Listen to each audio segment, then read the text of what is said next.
BJP যখন ভারতবর্ষে 2014 সালে ক্ষমতায় এসেছিল এবং ক্ষমতায় আসার কিছুদিন পর থেকেই বিজেপি বা আরএসএস এর নেতৃত্বাধীন যে বিজেপি যে সরকার তার যে শাসন ক্ষমতার যে অভিমুখ, সেই অভিমুখটাই ছিল যে ভারতবর্ষের সংখ্যালঘু সম্প্রদায়ের মানুষকে, দলিত আদিবাসী সম্প্রদায়ের মানুষকে দ্বিতীয় শ্রেণীর নাগরিক হিসাবে বাঁচতে বাধ্য করা।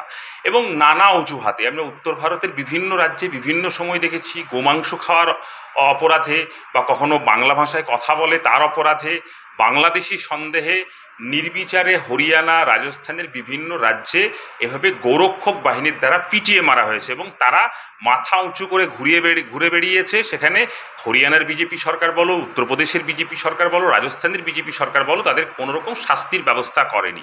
এবং একই ঘটনা আমরা বেশ কয়েক বছর ধরে আসামেও লক্ষ্য করছি। আসামের যখন হিমন্ত বিশ্ব শর্মার মতো মানুষ যখন আসামের মুখ্যমন্ত্রীর কুর্সিতে বসে এবং তাকে যখন প্রমাণ করতে হয় কংগ্রেস থেকে হিমন্ত বিশ্ব শর্মা বিজেপিতে গেছিল, এবং সে তখন বারে বারে তার নিজেকে সে কত বড় হিন্দু, সে কত বড় আরএসএস এর ঘনিষ্ঠ, সেটা প্রমাণ করবার জন্য যে আসামের মাটিতে বারে বারে সংখ্যালঘু সম্প্রদায়ের উপর আক্রমণ হয়েছে, আসামে বাঙালিদের ক্ষেত্রে রবীন্দ্র নজরুলের সংস্কৃতির ওপরে আক্রমণ হয়েছে, আসামে বাংলা ভাষায় কথা বলা মানুষদের ওপরে আক্রমণ হয়েছে, এমনকি আসামের মাদ্রাসাগুলোর ওপরে আক্রমণ হয়েছে। এটা বিজেপি এবং আরএসএস এর কাছে এটাই প্রত্যাশিত। আসলে এই বিজেপি এবং আরএসএস, আমরা যে ভারতবর্ষের কথা বলি, যে ভারতবর্ষ, ভারতের সংবিধান যে ভারতবর্ষের কথা বলে যে ইউনিটি ইন ডাইভার্সিটি, এই ইউনিটি ইন ডাইভার্সিটিকে বিজেপি মানতে চায় না। অর্থাৎ বিজেপি হল আসলে ভারতবর্ষের সংবিধান বিরোধী একটা রাজনৈতিক দল এবং বিজেপির নেতারাও আসলেই সংবিধান বিরোধী। তাই এরা নির্বিচারে ভারতের যে কোনো প্রান্তরে এভাবেই দলিত, আদিবাসী এবং সংখ্যালঘু সমাজকে বারে বারে আক্রমণ করছে।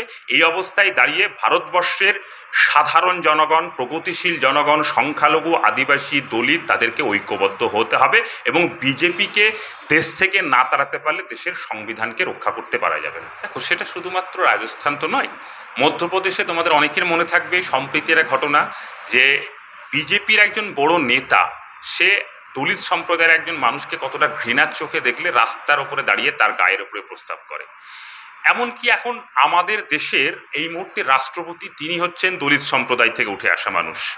যখন ভারতবর্ষের নতুন পার্লামেন্ট উদ্বোধন হলো, তখন আমরা দেখলাম যে ভারতবর্ষের রাষ্ট্রপতিকে সেই পার্লামেন্টে প্রবেশ করবার জন্য যে আমন্ত্রণ, সেই আমন্ত্রণ পর্যন্ত জানানো হলো না। আসলে এই ব্রাহ্মণ্যবাদী যে রাজনৈতিক মতাদর্শ, মনুবাদী যে রাজনৈতিক মতাদর্শ, সেই রাজনৈতিক মতাদর্শের পৃষ্ঠপোষকই হচ্ছে আজকের আরএসএস, আজকের বিজেপি, যাদের পা থেকে মাথা পর্যন্ত প্রত্যেকটা ছত্রে ছত্রে, শিরায় শিরায় তাদের হচ্ছে দলিত, আদিবাসীদের জন্য যেমন ঘৃণা, মুসলিমদের জন্য ঘৃণা, খ্রিস্টানদের জন্য ঘৃণা। এই ঘৃণা, বিদ্বেষ, বিভাজন নিয়েই তারা ভারতবর্ষকে শাসন করছে এবং স্বাভাবিকভাবেই রাজস্থানের মতো ঘটনা ঘটছে, মধ্যপ্রদেশের মতো ঘটনা ঘটছে। এবং এই ধরনের কুখ্যাত অপরাধীরা এরকম অপরাধ করার পরেও মাথা উঁচু করে ঘুরে বেড়াচ্ছে। ভারতবর্ষ স্বাধীন হয়েছে 1947 সালের 15ই আগস্ট। এই প্রথম নরেন্দ্র মোদী প্রধানমন্ত্রী হওয়ার পর এই যে পাকিস্তানের সঙ্গে ভারতবর্ষের যুদ্ধ হয়েছে, ভারতবর্ষের গর্বের সেনাপতিরা পাকিস্তানে গিয়ে কোনো আক্রমণ করেছে, এটা তো প্রথম ঘটনা নয়। 71-এর বাংলাদেশের মুক্তিযুদ্ধের সময় ইন্দিরা গান্ধী প্রধানমন্ত্রী ছিল, এর আগেও ভারত পাকিস্তানে যুদ্ধ হয়েছে, ভারত চীনের মতো যুদ্ধ হয়েছে, এবং বারে বারে এই যুদ্ধের সময় আমাদের দেশের সেনাবাহিনীরা, সে নৌসেনা হতে পারে, বায়ুসেনা হতে পারে, আমাদের ডিফেন্স হতে পারে, বিএসএফ হতে পারে, তারা গর্বের সহিত মাথা উঁচু করে চোখে চোখ রেখে লড়াইটা লড়েছে এবং আমাদের দেশকে বিশ্বের দরবারে মাথা উঁচু করে দাঁড় করিয়েছে। এটা হচ্ছে আমাদের সেনাবাহিনীর গর্বের ইতিহাস। কিন্তু আমাদের বর্তমান মন্ত্রী নরেন্দ্র মোদী, আমাদের দেশের নির্লজ্জ বর্বর রাজনৈতিক দল বিজেপি, যারা এমনভাবেই অপারেশন সিন্দুর হতে পারে, পহেলগাঁওয়ের ঘটনার পরে, এর আগে পুলওয়ামার ঘটনার পরে আমরা লক্ষ্য করেছি যে ওরা বারে বারে আমাদের সেনার সাফল্যকে নিজেরা ফেরি করবার জন্য, বাজার করবার জন্য নিজেদের বীরত্ব হিসাবে চালানোর চেষ্টা করে।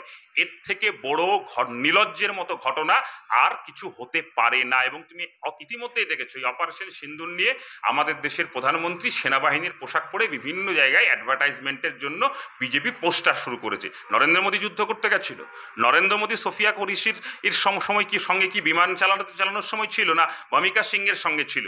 আসলে এরা হচ্ছে একটা নির্লজ্জ রাজনৈতিক দল, যারা আমার দেশের সেনার বীরত্বকে তারা ব্যবহার করে নিজেদের রাজনৈতিক ফায়দা নিতে চায়। কিন্তু আমাদের দেশ এই মুহূর্তে একটা ঐক্যবদ্ধ দেশ।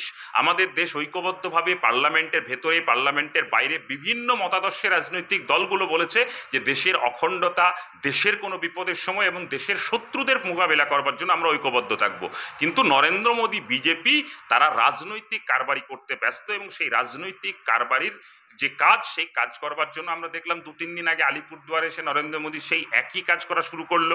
এবং তার দলের যারা কর্মী, বিজেপির প্রধানমন্ত্রী যদি নরেন্দ্র মোদী এরকম নির্লজ্জ হয়, তাহলে তার স্বাভাবিকভাবেই তার দলের বিভিন্ন স্তরের কর্মী সমর্থক একই রকমের নির্লজ্জ হবে, কারণ একই পাঠশালার ট্রেনিং তাদের, সেই একই কাজ তারা করেছে, জোর করে বিভিন্ন পুলিশ কর্মীকে এরা করেছে।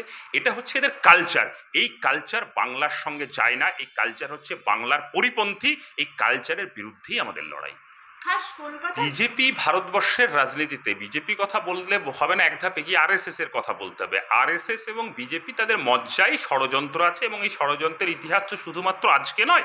সে আমরা যদি অতীতের ইতিহাস দেখি, সে যদি করসেবকদের সময় যেভাবে বাবরি মসজিদকে প্রথম আক্রমণ করবার ঘটনার সময় যদি আমরা লক্ষ্য করি, আমরা যদি গুজরাট দাঙ্গার ঘটনাগুলোকে ভালো করে লক্ষ্য করি, তাহলে দেখবো, বা মুজাফফরনগর দাঙ্গার কথা বলি, তাহলে বারে বারে বিজেপি আরএসএস এই বিভিন্ন রকম ষড়যন্ত্রের সঙ্গে যুক্ত আছে। এবং নানা সময় খবরের সংবাদ মাধ্যমের সামনে উঠে আসে যে বিজেপির বিভিন্ন আইটি সেলের কর্মী তারা হচ্ছে পাকিস্তানের অর্থের বিনিময়ে চরবৃত্তি পর্যন্ত করে। এটা বিজেপির রক্তে, আরএসএস এর রক্তে ভারত বিরোধিতা করা, ভারতের দেশদ্রোহিতা করা এবং ভারতকে একটা অস্থির পরিবেশের মুখে ঠেলে দেওয়া, এটা হচ্ছে বিজেপি আরএসএস এর মজ্জাগত ইতিহাস। কিন্তু আজকে পশ্চিমবঙ্গের বুকে দাঁড়িয়ে যদি আমরা দেখি, লক্ষ্য করি, দেখো বিজেপি নামক যে রাজনৈতিক দল, এই রাজনৈতিক দলটা পশ্চিমবঙ্গের যে সাধারণ মানুষের যে বর্তমানে যে সমস্যা, একথা অস্বীকার করবার কোনো জায়গা নেই। আমরা যারা পশ্চিমবঙ্গে এই মুহূর্তে বসবাস করি, তারা অনেকগুলো সমস্যার সম্মুখীন, এবং আমরা একটা কঠিন সময়ের মধ্য দিয়ে যাচ্ছি।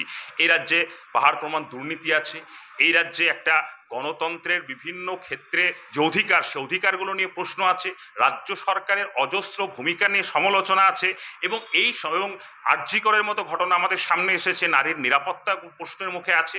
এই বিষয়গুলোকে নিয়ে রাজনীতিতে যদি শাসক দলকে প্রশ্ন করতে হয়, তাহলে সে অধিকারগুলো নিয়ে প্রশ্ন আছে, রাজ্য সরকারের অজস্র ভূমিকা নিয়ে সমালোচনা আছে, এবং এবং আরজি করের মতো ঘটনা আমাদের সামনে এসেছে, নারীর নিরাপত্তা প্রশ্নের মুখে আছে।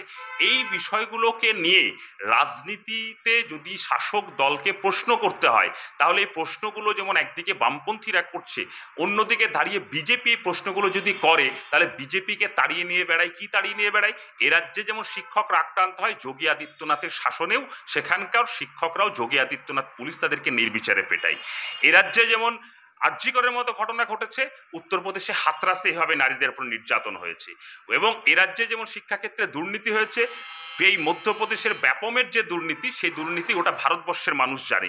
সেই জায়গায় দাঁড়িয়ে থেকে বিজেপির তৃণমূল কংগ্রেসকে কাউন্টার করবার জন্য যে রাজনীতির দরকার, সেই রাজনীতি তাদের কাছে নেই।